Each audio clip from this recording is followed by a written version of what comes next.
Okay, two things to understand about quantum reality is that, first of all, is that everything is made up of energy. It's all energy. Everything in the universe is made up of consciousness and energy. That's all there is when you break everything down to its essence.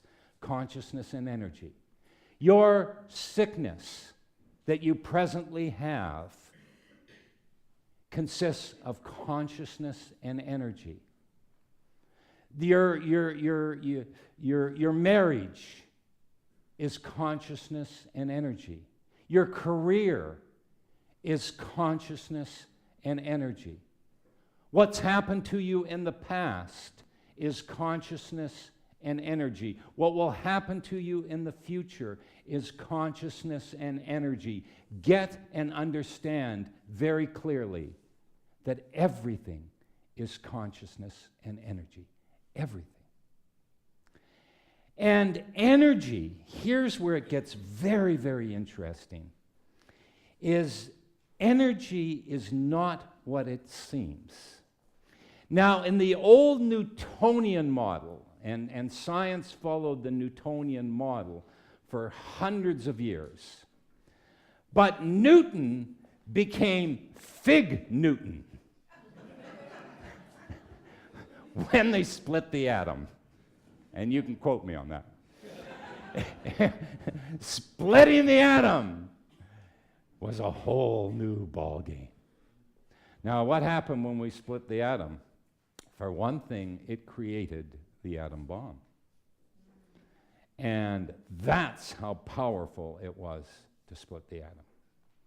And as equally as devastating as creating the atom bomb, and as powerful as creating the atom bomb, the vision of reality so shifted that we don't even get it yet, even though science has been teaching it to us for over 80 years. We still don't understand the implications of what they're saying. You see, everything worked with Newtonian precision up until we got below the atom.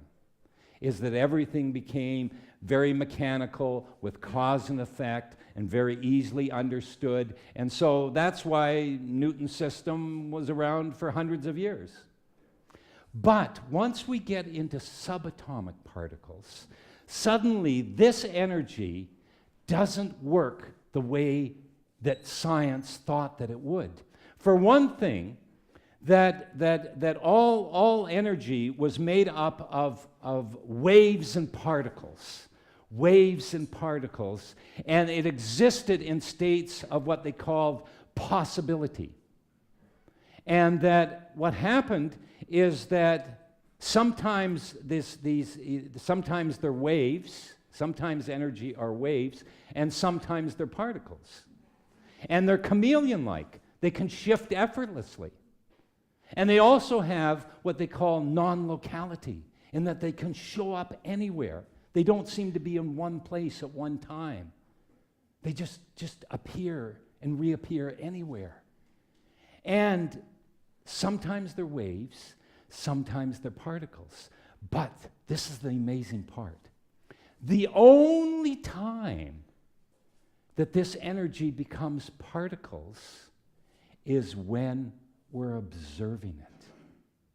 When we observe energy through very sophisticated experiments and microscopes, high-powered microscopes, when we observe it, it becomes a particle.